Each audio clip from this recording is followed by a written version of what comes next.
We have Monday, Wednesday next week. Tuesday, Wednesday. Friday's a student-free day. Nice. And then the following week, week 3, Tuesday, Wednesday, Friday. So today, we're going to talk about metaethics. Okay, so that word meta, that means sort of beyond, doesn't it? Beyond, or what's most fundamental to it. And ethics, we're looking at what's right and wrong. So Travis, you don't need your computer here, mate, so just shut that for a moment. So what we've covered so far is 3 frameworks. Okay, we've covered utilitarianism, which is about the outcome.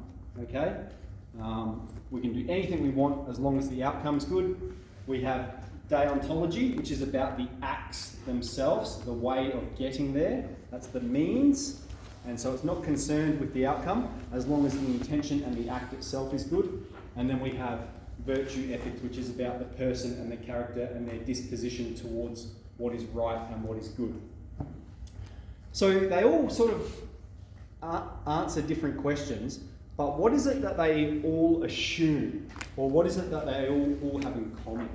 Can we think of something that they all have in common with one another? What are they all trying to find?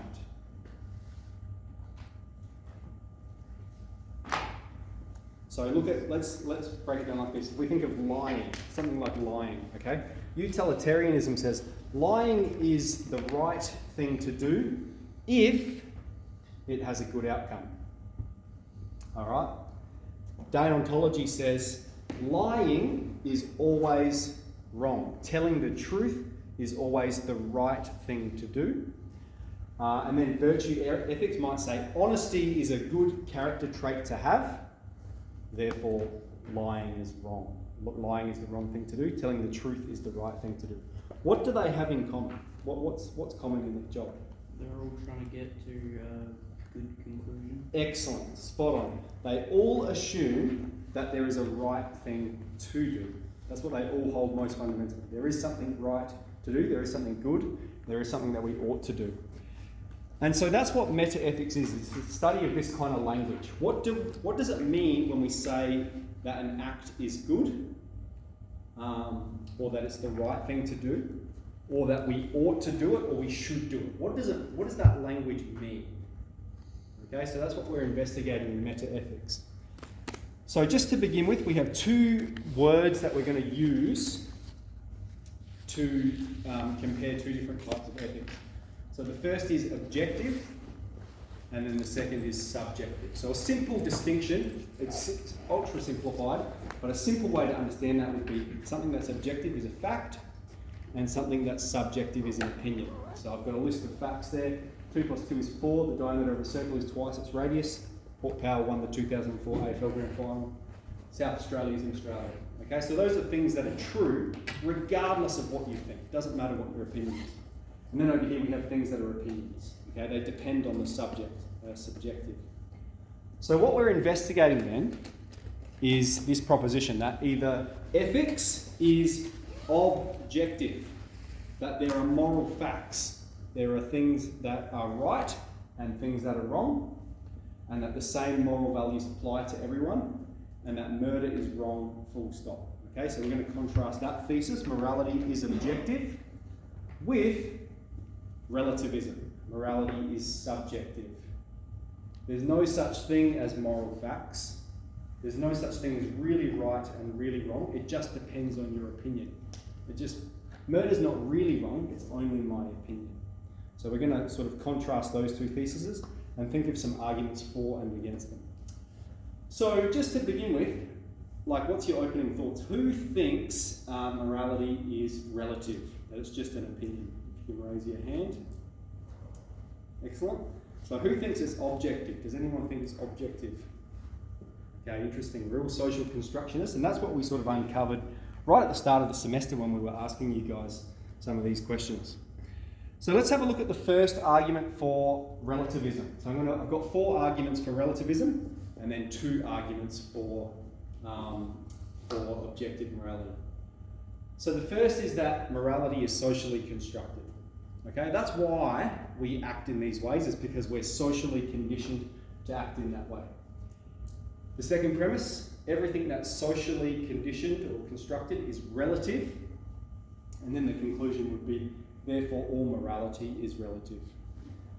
So let's break it down by each premise. What evidence do we have to believe the first premise?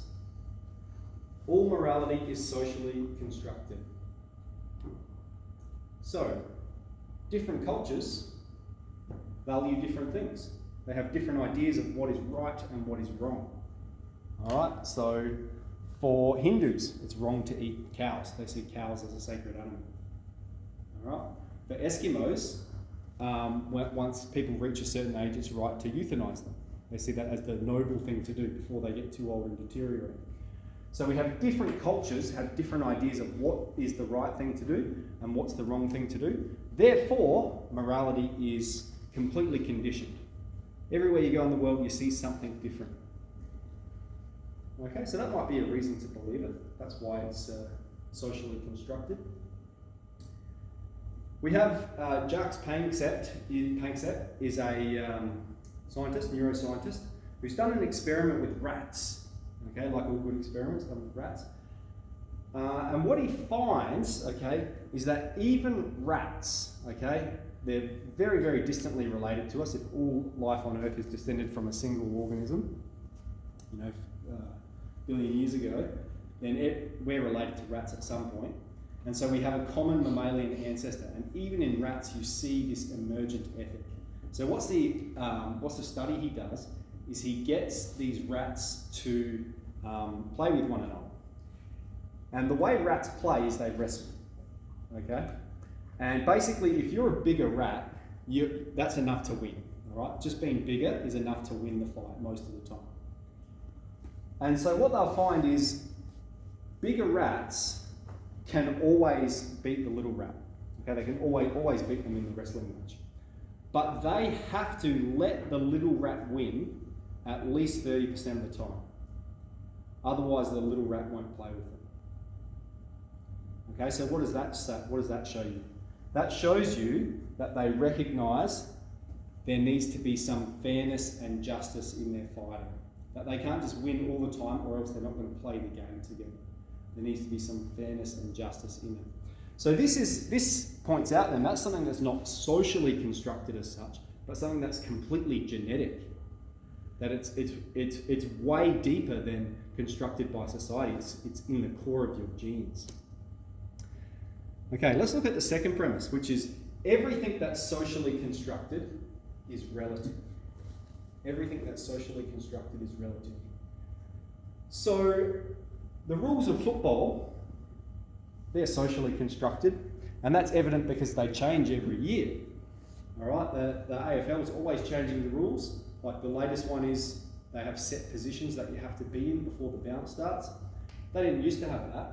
And so that sort of shows you, well, they're just relative. We can construct it, we can create it. All right? I'm just going to get the whiteboard for this next part here. It's not a maths lesson, I promise you. Oh, no. But if we have x times x, x squared, okay? X times x times x, x cubed. In fact, if you have x times x times x, n times, that is x to the power of n. Okay, that's some maths. Now, I was socially conditioned into believing this is true. I was socially constructed to receive this. As a youth, all right, you go to your maths classes and they tell you this is that, x times x times x is x to the 3. And so, here is an example of something that is socially constructed, but is objective, okay? We can't change this, all right? This is an objective law that remains regardless of your opinion. Yes, you're socially constructed to believe it, but it's something that's necessarily true. It's an objective truth. And so that means, if that's the case, that we can be constructed into believing things, okay, that are objective, it means this premise is false. Okay, this premise says everything that's socially constructed is relative. Here's something that's you're socially conditioned or socially constructed into believing, but it is something that is objective. It's not something that's relative. We can't change the laws of mathematics, okay? They remain regardless of your opinion. Okay, so let's have a quick look at that first argument. Everything is socially constructed. So all morality is socially constructed. There's good reasons to believe that, right? You can look at different cultures and you see different ideas of what is moral. But then the second premise, all right? If we can think of one thing that is socially constructed that is not relative, it means the second premise is false. Okay? Here's one. So, interesting argument. Let's look at the second one. Okay, so this is going to unpack that first premise a little bit more. This is talking specifically about cultural values. All cultural values differ from one culture to another. Therefore, what is morally right differs from one culture to another. So you might look at this and you go, that's not an argument. You're correct, it's not a syllogism. All right? This is what we call an enthymeme. And you may look at some of them next year. Okay? What it means is it's an argument that has an implicit premise. There's a premise that's missing from it. Okay, so when we're doing logic, what we want to make sure we do is we state arguments. We're charitable towards arguments. It's called the principle of charitable interpretation. And so we have to interpret it in a way, in a manner that's charitable to it. So here's what it might be. Premise one, all cultural values differ from one culture to another. Okay, evidently true. Lots of different cultures there. I've got on the background the pyramid at Chichen Itza. Okay, so Aztec pyramid where they perform sacrifices. Okay, evidently a real example of cultural values differing. Second premise, moral rightness is obedience to your cultural values. Therefore, moral rightness differs from one culture to another. Okay, so the first premise we've sort of discussed a little bit already. Moral rightness, the first premise, back there. All cultural values differ from one culture to another. So I think that's a really good example. It's about the Aztecs. Okay, why were they sacrificing? Does anyone know why the Aztecs were sacrificing one another? Thank you. Because of their spiritual beliefs. That's correct. It was their spiritual beliefs. They thought that there was a sun god in the sky, and that the sun god was going to bring about the apocalypse, the end of the world, unless they sacrificed enough people to appease their god. So let's leave that for now. I think it'll come up again in a second. Let's look at the second premise. Moral rightness is obedience to cultural values. So here I've got an image of the Toro tribe in Papua New Guinea. Okay, and what I'm about to tell you can be a little bit disturbing. This group, okay, this is their values, right? They believe that semen is the life force. Okay, in one sense of the word it is, right? And they want their boys to be really strong, okay? That they need to be strong men. And so what they do when they're about to enter puberty is they take the boys off with the men and they have to ingest as much semen as they can in any way possible. So, okay, so it's pretty brutal. So I think you guys get the picture. That's what they value. That's what they see as moral and ethical. Okay, so if we're going to accept the second premise, then we need to accept that that is morally right. That's okay that they take children.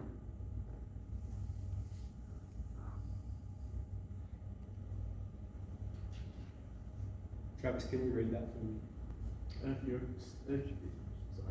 If you are to accept this premise, you would need to maintain that slavery.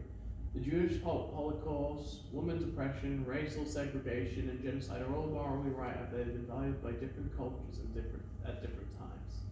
Moral rightness, I can't say that. Rightness, it just depends on where and when you live and in what culture. That's right. Okay, so it's saying there's no objective moral facts about it. It just depends on where you are and when you are. That's not really wrong. It's just my opinion that it's wrong. Okay, so that's the argument there. All cultural values differ from one culture to another. Therefore, moral rightness differs from one culture to another. But let's think about another way that could be reflected. Michael, can you read the first point for me? It can be argued that cultural relativism justifies an objective morality on two accounts. Firstly, because it means every culture has believed there are objectively right and wrong ways to believe. Excellent. Yeah, so even the Aztecs, even though they're performing a sacrifice, right, they believe that this is the right thing to do. Okay, so we have an argument from inductive evidence. We have all cultures have believed there are right things to do, therefore there is a right thing to do. Okay, so that's an argument from inductive reasoning. Bryce, can you read the second one? Secondly, despite the surface level disagreements between cultures, you can always find some common underlying moral principles that exist cross-culturally. Even with the Aztecs and human sacrifice, obviously they valued their own continued existence as the purpose of their sacrifices was to preserve it. Fundamentally, they valued their own life. Excellent. Okay, so even though they're killing other people, right, they're doing it, what for? To preserve themselves. Okay, so there's still a value. What are they valuing? Their own life. And that's sort of something that's common across cultures, that it is right to value your own life. Perhaps that's an indication. Okay, let's look at the third argument. A relative morality is more tolerant and inclusive. Therefore, it's better to think morality is relative because it's more tolerant. Okay? Now, there's a reason I've got the Phantom of the Opera up here. It's because he's wearing a mask. And I think this argument here is relativism. It's actually objective morality, but with a mask of relativism. Because what's it assuming? That tolerance and inclusiveness are good.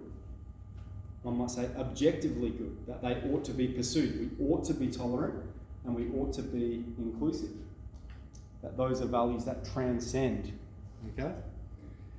All right, and the last argument here, Ethan, can you read that? People have different opinions about what is right and wrong, therefore there is no truth about what is right and wrong. People have different opinions about what is right and wrong, therefore there is no truth about what is right and wrong.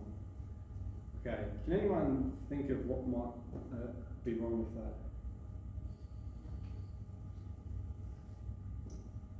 People have different opinions about whether the earth is flat or round, therefore there's no truth with regards to whether the earth is flat or round.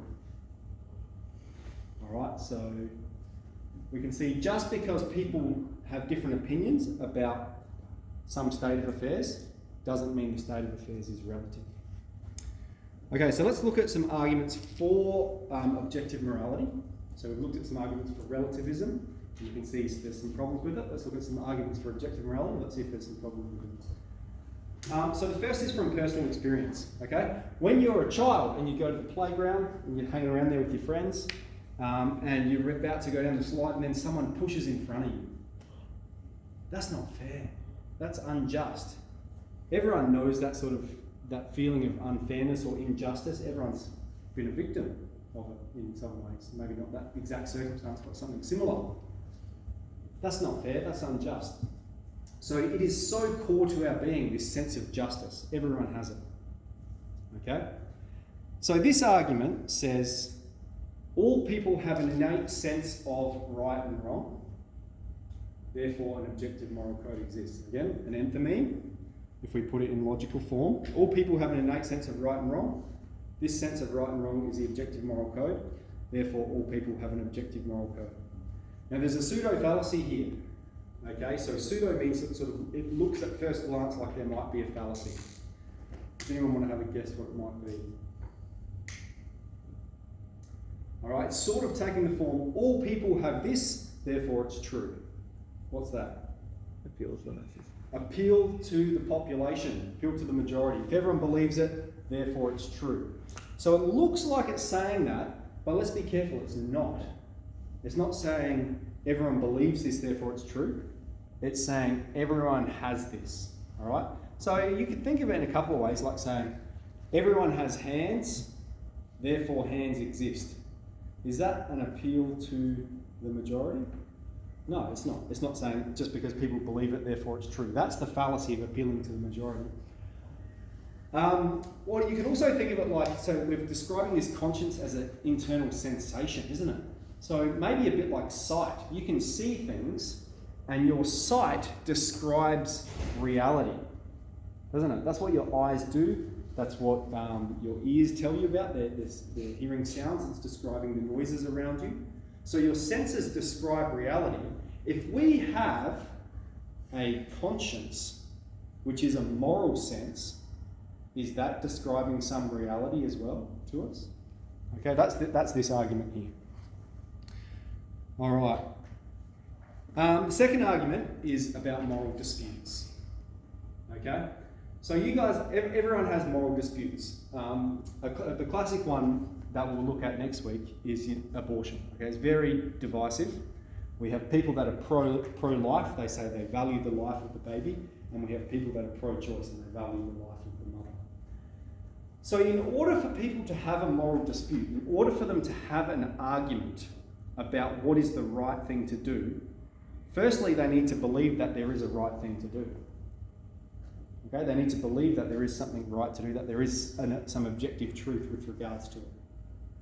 That we ought to be just and inclusive, or we ought to love. We shouldn't pollute the environment. We should care for those that need our help.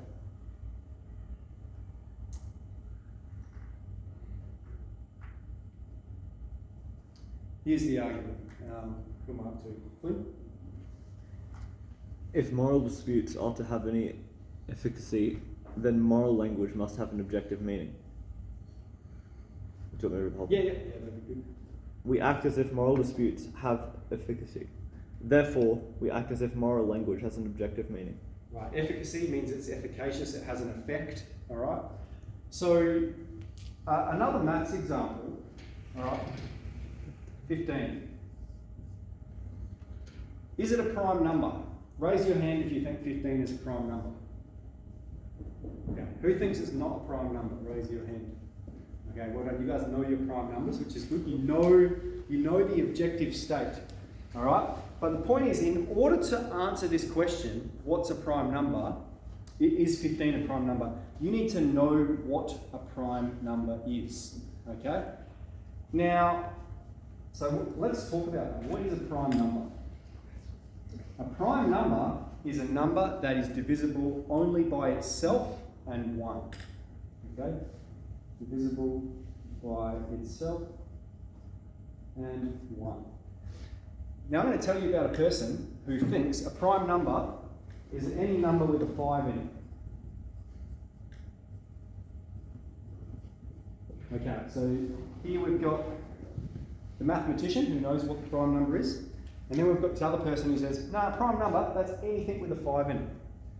Okay, now let's try and imagine these guys having a debate about whether 15 is a prime number. Can they settle the dispute? No, okay? He says, the mathematician says, no, that is not a prime number. You can divide it by 5, you can divide it by 3. And he says, absolutely, it's a prime number, it's got a 5 in it. They have a different idea about what a prime number is, and so they can't solve this solution. All right? So up here we're saying, if our moral disputes are going to have any efficacy, if there's going to be any point to them, then there needs to be some correct answer. We act as if there's some correct answer in all of our disputes. Therefore, it seems we act as if morality is objective. Okay, we have David Hume, the is-ought fallacy. Okay, that's saying we cannot derive an ought from an is. We cannot know how we should act just because of some state of affairs. All right? If you think of materialism, okay, the thesis that matter is the only thing that exists, that your body is just a bunch of atoms, all right, then there are no shoulds and should nots. You're just a bunch of Lego blocks. Doesn't matter if you get chainsawed in half, if you hurt other people, doesn't matter at all, because you're just a bunch of atoms in the void. So that's the is-ought fallacy. We can't derive an ought from an is. Okay, 2 closing remarks. Nat, can you read that for me? If morality is subjective, it means that our actions bear no cosmic significance whatsoever. whether you are Hitler or Saint Mother Teresa, the universe does not care. It's all atoms in a difference. They have no intrinsic value. They are just pieces of matter. None of our actions have any consequences or meaning. Within the relativist ethic, anything is permissible. Very good. Do we agree or not? Good too. Anyone got any thoughts? It's pretty harsh, but saying that's the sort of the consequence of materialism. All right, Zach? It also means that you cannot coherently make any ought statements. Anytime you make an ought statement such as "we ought not murder people," you are just voicing your own opinion. You have no right to criticise the sadistic psychopath who is torturing and murdering people. Different strokes for different folks. Morality is just an opinion. Furthermore, it follows the laws of arbitrary. Today we can condemn Infanticide, yep. infanticide. Tomorrow we may applaud it. Excellent. So that's sort of the consequences of relativism. And this is, to be fair, this is an emotional argument. So it's sort of trying to appeal to your heartstrings here, saying, look, if you believe this is true, look at the consequences of that. Look at what it means you need to uphold. This is the price tag of relativism. It means you can't make any ought claims coherent. You can't tell anyone what they should do or shouldn't do, because there's no such thing as should and shouldn't. There's no such thing as ways we should act. All right, it's just a matter of opinion. You can't have there's no point having a moral dispute with anyone because there's no right way about it. It doesn't matter if someone's out murdering and killing and raping and pillaging. All right, that's what they see as right. So we've looked at a number of different arguments there. So the first one here, talking about morality being socially constructed. We looked at, now I need to mention this because this pops up in one of your questions. This image here on the left is from a novel called Crime and Punishment by a Russian author called Dostoevsky. So it's one of sort of those Russian classics written about 150 years ago. And it's a story about a young fella he's at university and he's pretty poor.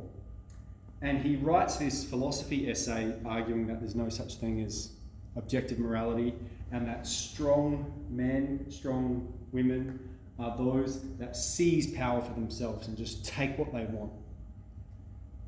Okay?